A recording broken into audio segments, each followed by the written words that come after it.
I'm Monique Artis. I'm the Festival Coordinator for the Tasmanian Garlic and Tomato Festival. We're currently at Quamby Estate. Can you talk about the festival? Wow. The festival is started in 2015 by Annette and Neville Reid. They have the Tasmanian Natural Garlic and Tomatoes business, gorgeous little farm up in Selborne. And Annette started this as an extra way to sell garlic and tomatoes basically, and then over the years it's turned into this massive monster of a local festival, very community orientated, a committee of 8 locals, all very focused on the community aspect, and grown from, I think, 500 people attended in the first year, and their last one last year was over 2,000, and it's just gotten bigger and bigger each year. Now they've reached a point where they've outgrown the current site. Annette and Neville, I think, probably got sick of having to get their farm ready every year and decided to shut it down last year. Basically, last year was supposed to be the last festival after 10 years, and then the committee wanted to carry on with it and looked for a new venue, which is where Quamby Estate came in. Can you tell us when it is? Yes, Sunday the 9th of March. And how do people book tickets and come along? People can book tickets online at tgtf.org.au, a lot of letters in there, and tickets are of course cheaper beforehand, but we will have gate sales on the day as well. There's plenty of parking and... So much parking, yep.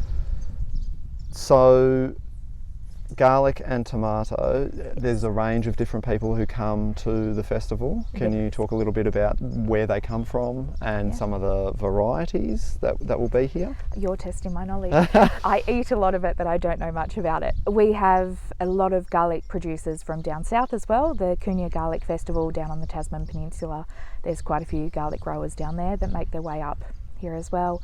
There's Glengarry Garlic, obviously up north here. There's Annette and Neville with all their tomatoes and garlic. Heirloom varieties, newer varieties, cherry tomatoes, smaller, larger, everything in between, stripy coloured, everything under the sun. One of the big parts of the festival is what we call Heirloom Heaven. It's a 30-metre long table display of all different tomato varieties, garlic varieties. This year we're including apples and potatoes and other heirloom varieties to tie in with the heritage aspect of the site. Being a historic property, a bit more focus on those heirloom varieties that tend to be more flavourful anyway and delicious. Annette donates most of the produce for that from her garden, and it just gives everybody a chance to see all these different varieties that you don't see in the supermarket. Can you talk a little bit about your journey to running it? I used to work at Quamby Estate as weddings and events and marketing and jack of all trades. And when the manager here of Quamby, Angie, heard that the festival was looking for a new venue, she put her hand up and approached me about possibly coming on board as a festival coordinator. My background in events definitely lends itself to these style events, and knowing the site helps. But yeah, we both joined the committee and moved it out here and all the logistics from that. So that was in September, and then it's been the frantic planning a festival in the 6 months since. Do you have any memorable moments with garlic and tomatoes yourself? I found out I was developing an intolerance to garlic, which isn't a great thing with a garlic festival.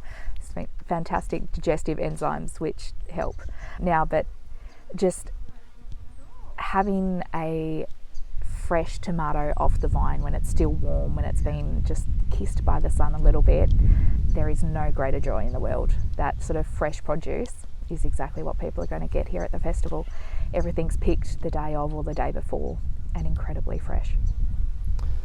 And what are your expectations for this year's festival? I think you were hoping for 2,000. Hoping for more than that. We're capping it at around 3, so we are hoping for 2,500 or more. Ticket sales are going incredibly well, so we are optimistic that we'll reach that amount. And yeah, just having Quamby Estate and the layout of the site here definitely allows for more people, more stalls, more activities, everything that people come to expect from the festival if they've attended in the past. And plans going forward, the festival to run at the same time roughly each year, or? It is traditionally the third weekend in March each year. This year we did bring it forward a week because Quamby Estate did have a wedding booked in and you can't change weddings.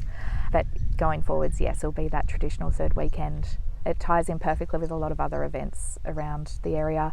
I believe there's Spudfest in Scottsdale and a few other sort of festivals around March, which I think is perfect. A great little day trip if you pop in here and then pop to Spudfest or something. You get all your produce for dinner that night across the two festivals. What's your favourite part of the Meander Valley? Oh no, that's too hard to answer. There's so much good things about it.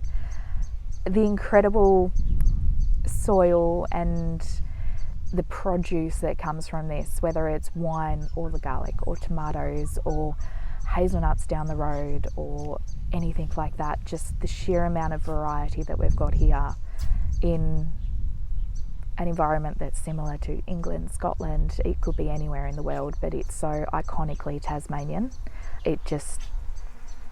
It's absolutely beautiful and a wonderful place to live, work and hold festivals like this.